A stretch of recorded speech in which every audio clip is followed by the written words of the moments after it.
नमस्कार, आप देख रहे हैं द पटना फोरम और इस अंक में मैं आपको दिखाऊंगा शिक्षा से जुड़ी कुछ खबर। और हमारे साथ हैं जितेंद्र प्रसाद। ये 20 साल इनका इंडस्ट्री का एक्सपीरियंस रहा है, मतलब इंडस्ट्रियल क्षेत्र में इन्होंने काम किया है और यहाँ 5 साल से ये इनका 5वां साल है और यहाँ शिक्षा ये प्रदान कर रहे हैं बच्चों में। और ये बेसिकली कॉमर्स की क्लासेस है। इनका कॉमर्स क्लास है, आपको क्या नाम है सर? सनराइज़ एकेडमी है और 5 साल से लगातार इसमें है। आज मेरा मुद्दा ये है कि कॉमर्स को इस तरीके से हमारे बीच में देखा जाता है, चूँकि मैं भी जब पढ़ता था तो कॉमर्स को लोग एक सेकेंडरी एलिमेंट के रूप में लोग लेते हैं और सबसे पहले प्राथमिकता देते हैं साइंस को, ठीक है, विज्ञान को। मतलब लोग सोचते हैं साइंस पढ़ेंगे तो इंजीनियर बनेंगे, डॉक्टर बनेंगे वगैरह वगैरह। तो आज इनसे मैं चर्चा करूँगा।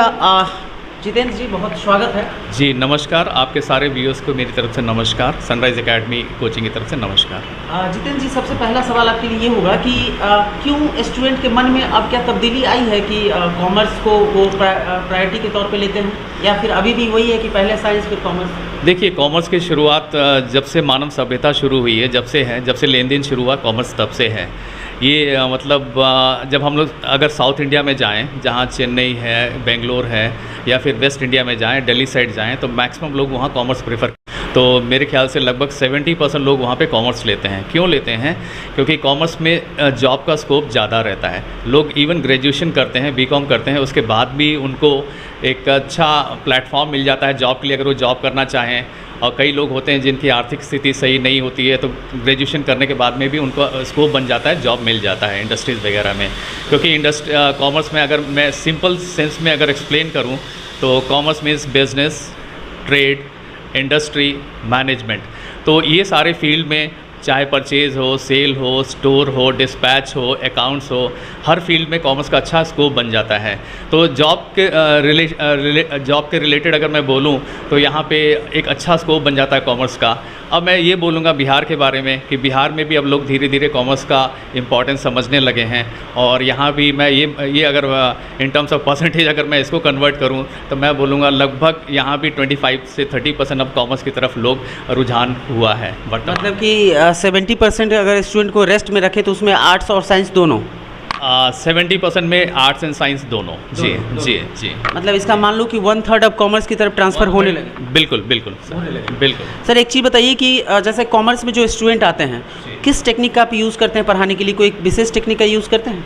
देखिए, ये सनराइज़ एकेडमी मेरा कोचिंग गोला रोड में है और रिसेंटली हमने सगुना मोड़ पे भी इसका एक स्टडी सेंटर शुरू किया है, जो कि इंडसलैंड बैंक के ऊपर में है। बेसिकली देखिए, साइंस से थोड़ा अलग है।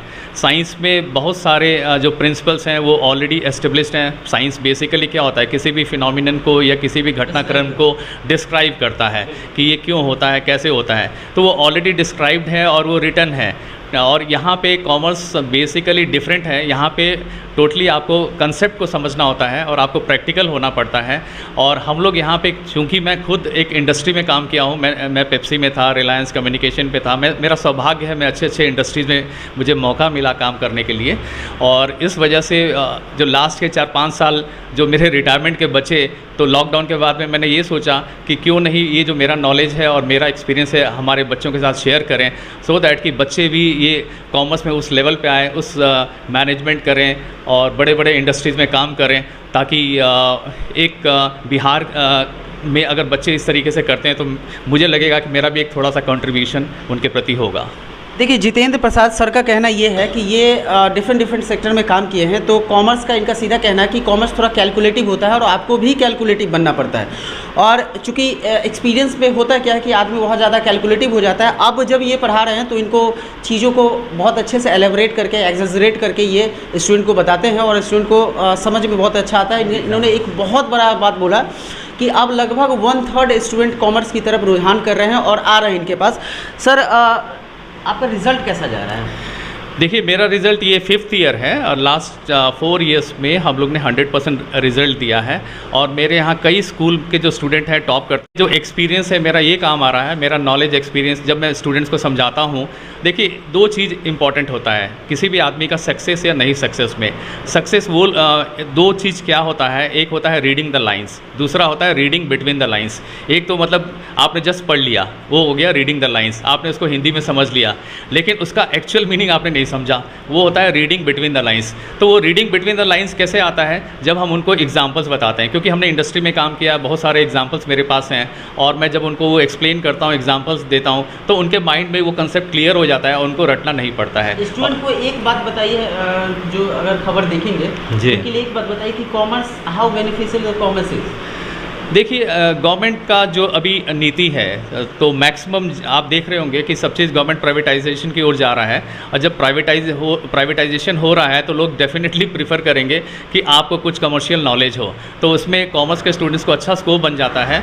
और तो इस मैं यही बोलूँगा इस पॉइंट। इनका कहना है कि देखिए, जब अभी चूंकि सारे चीज़ कमर्शलाइज हो रहे हैं और प्राइवेटाइजेशन की ओर हमारा देश जा रहा है, तो कॉमर्स एक ऐसा विषय है जिसे आप लेके अभी एक्स्ट्रा एड के साथ आप कहीं भी अप्लाई कर सकते हैं और कहीं भी आपको पहले प्राथमिकता दी जाएगी। बने रहे हमारे साथ थे जितेंद्र प्रसाद, और मैं आपको बताता हूँ कि इनका कॉमर्स का क्लासेस है। और सर, जो रिज़ल्ट जो आप दे रहे हैं, और आप एक शब्द ऐसा बोलना चाहिए बिहार के स्टूडेंट को कि आपका जो कोचिंग इंस्टीट्यूट है उसके साथ कैसे कनेक्ट हो सकते हैं। नहीं तो मेरा वेबसाइट है www.sunriseacademypatna.com, सारे डिटेल्स उसमें दिया हुआ है, और उसमें फ़ोन नंबर भी है, और लोग मुझे कांटेक्ट कर दूंगा जी, तो मुझे कांटेक्ट कर सकते हैं। और ये अच्छा मौका है, क्योंकि मैंने भी ये एक चैलेंज, अपने लोग हैं और मैं चाहता हूँ कि वो लोग एक अच्छा कोचिंग में पढ़ें, और हम लोग कोशिश कर रहे हैं कि एक अच्छा प्लेटफॉर्म दें यहाँ के स्टूडेंट्स को। और इवन एक चीज़ और मैं ऐड करना चाहूँगा कि इस मैटर में पेरेंट्स को भी थोड़ा सा सीरियसली इन्वॉल्व होना पड़ेगा। पेरेंट्स को भी अपने बच्चों के, स्टूडेंट्स के साथ में कोचिंग में जाना होगा, वहाँ ये देखना होगा कि कौन पढ़ा रहे हैं, जो पढ़ाने वाले क्या हैं, उनका बैकग्राउंड क्या है, क्या रिज़ल्ट है उस कोचिंग का। क्योंकि कई बार मैंने ये देखा है, कई बच्चे सीधा फ़ोन में कॉल करते हैं, हाँ, चमक दमक पे चले जाते हैं। और दूसरा, केवल वो फ़ीस से कंसर्न है, वो सीधा कॉल करते हैं और पहला लाइन यही बोलते हैं, सर आपका इसका फ़ीस क्या है, क्लास 11 का फ़ीस क्या है, क्लास 12 का फ़ीस क्या है। तो ये उसके बजाय फ़ीस देखिए, लगभग सभी इंस्टीट्यूट में थोड़ा बहुत प्लस माइनस ज़्यादा होता नहीं है। कॉमर्स का फ़ीस साइंस के मुकाबले में उतना है नहीं बिहार में। कंपेयर अगर करें साइंस के मुकाबले में, तो लगभग आधा फ़ीस है कॉमर्स का। आपके यहाँ कितना है? मेरे यहाँ जैसे साइंस में 3 सब्जेक्ट पढ़ाते हैं, तो जो एक ऑर्डिनरी इंस्टीट्यूट होता है 30 से 35 हज़ार लेते हैं वो लोग। लेकिन हमारे यहाँ कॉमर्स में जनरली चलता है 15,000, 18,000, 20,000, इसी रेंज में 15 से 20,000 के रेंज में तीनों सब्जेक्ट हम लोग पढ़ाते हैं। जी, ये वेरी क्यों करता है 15,000, 18,000, 20,000? नहीं, ये वैरी करता है, ये डिपेंड करता है, क्या बोलते हैं, जैसे एक कोई भी आप सेल करने जाते हो प्रोडक्ट, तो एक प्राइस फिक्स्ड होता है, उसके बाद में वो बार्गेनिंग होता है। तो कस्टमर लोग या स्टूडेंट लोग, मैं ये बोलूँ कि जिस तरीके से बार्गेनिंग करता है, ये हम भी प्रेफर करते हैं ऐसे स्टूडेंट्स को जो पढ़ने वाला हो, क्योंकि जब हम उनसे बात करते हैं, हमें जानकारी अच्छा है तो हम पिकअप कर लेगा और अच्छा रिजल्ट देगा, तो डेफिनेटली हम उसको कुछ कंसेशन करते हैं, कुछ प्रेफरेंस देते हैं। जी, ठीक है। सुना आपने तमाम चीज़ों को, सर के खुद मुँह से हमारे साथ बात हो रही थी जितेंद्र प्रसाद की, और इनका एक्सपीरियंस काफ़ी अच्छा है। तो इसी तरह के अगर आपको कोई जानकारी की ज़रूरत होगी तो आप हमसे पूछ सकते हैं, और मैंने जो फ़ोन नंबर दिया है फ्लैश हो रहा है, आप देखिएगा और चैनल को सब्सक्राइब कीजिएगा, खबर को मैक्सिमम शेयर कीजिएगा।